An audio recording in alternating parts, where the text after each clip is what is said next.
से तनी कोना प्यार करेलू अरे काहे 4 दिन से रतिया बेकार करेलू धनी हमारा से तनी कोना प्यार करेलू तो हमारा रख देलू मुंडा बिगाड़ के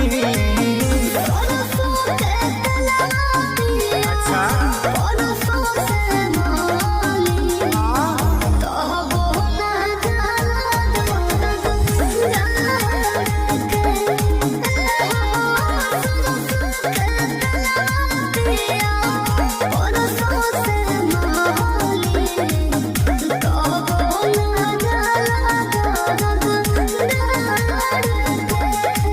सब दर्द अच्छा होता है।